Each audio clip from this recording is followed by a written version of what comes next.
Halo, Shalom. Puji nama Tuhan. Apa kabar saudara? Saya berharap kita semua dalam keadaan baik, kita semua dalam keadaan sehat, karena kita semua ada dalam tangan Tuhan yang kuat. Perkenalkan, nama saya Abir Syaputra Gea, ya.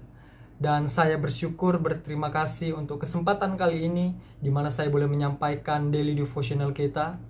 Dan saudara, beberapa hari sebelumnya, kita sudah sama-sama belajar, kita sudah sama-sama mendengarkan beberapa bentuk pelayanan pasar dalam kehidupan kita. Dan pelayanan pasar ini bukanlah pelayanan yang ada sang penjual dan pembeli, bukan seperti itu maksudnya saudara.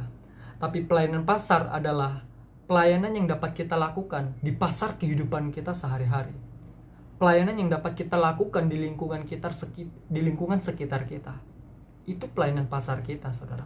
Dan kita juga sudah sama-sama belajar berbagai macam dan berbagai bentuk dari pelayanan pasar.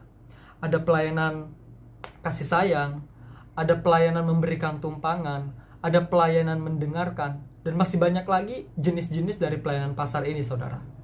Dan hari ini kita mau membahas bagian akhir dari pelayanan pasar kehidupan kita, yaitu pelayanan menyampaikan firman yang hidup. Pelayanan menyampaikan firman yang hidup.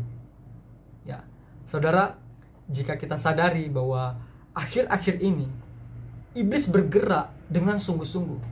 Iblis bekerja lebih giat lagi untuk membawa manusia yang hidup menjadi mati. Jadi manusia sekarang itu seolah-olah terlihat hidup tapi sebenarnya mati. Karena mereka nggak mendengarkan firman yang hidup. Karena manusia sekarang tidak bisa dan tidak mendengar firman yang hidup. Dan pertanyaannya, apa itu firman yang hidup? Apa itu firman yang hidup? Firman yang hidup adalah firman yang membawa kita kepada kekekalan. Firman yang hidup adalah firman yang membuat dan membawa kita kepada kebenaran. Harusnya firman yang hidup itu membuat kita sadar bahwa kita harus hidup seperti Kristus hidup. Itu firman yang hidup, saudara. Itu firman yang hidup. Dan firman yang hidup akan semakin hidup jika firman itu dipraktekkan, jika firman itu diperagakan, jika firman itu dilakukan dalam setiap kehidupan kita sehari-hari. Karena apa? Karena yang hidup itu bergerak, saudara. Karena yang hidup itu bergerak. Maka dari itu, kita harus terus melakukan firman agar firman itu semakin hidup di dalam kehidupan kita.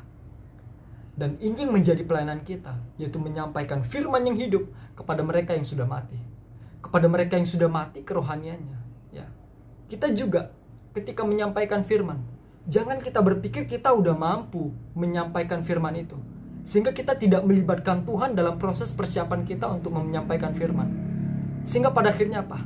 Firman yang kita sampaikan menjadi firman yang tidak memiliki kuasa. Firman yang kita sampaikan menjadi tidak berpower, tidak berkuasa kepada mereka yang mendengarkannya. Saudara, ini menjadi pelayanan kita, menyampaikan firman yang hidup. Kita harus sadari, ya.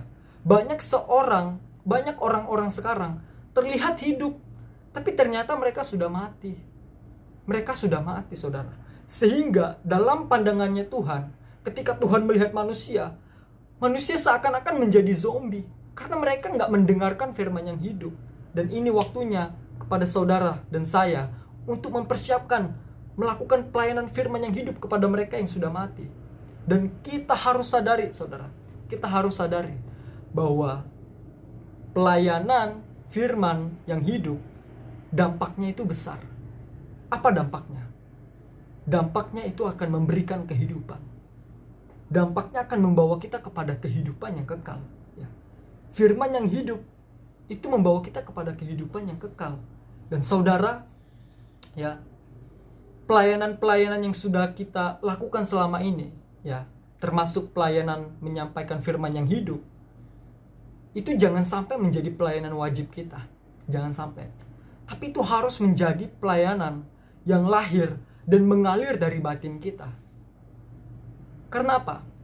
Jika kita selama ini menganggap pelayanan kita itu adalah pelayanan yang suatu menjadi kewajiban kita, itu akan mengakibatkan kematian. Tapi jika pelayanan yang kita lakukan selama ini adalah pelayanan yang keluar dan lahir dari batin kita, itu akan menghidupkan. Itu akan mendatangkan damai sejahtera. itu akan mendatangkan keselamatan bagi setiap kita yang mendengar, bahkan yang memberitakan. Oleh karena itu, saudara, terus bergerak menghidupkan Tuhan di setiap jalan kehidupan kita. Karena yang hidup itu adalah mereka yang menghidupkan Tuhan di setiap jalan kehidupan mereka. Ya, terus layani mereka yang sudah mati secara kerohanian dengan cara memberitakan firman yang hidup. Dan mulailah berdoa kepada Tuhan untuk membawa seseorang kepada kita untuk kita layani. Tuhan Yesus memberkati.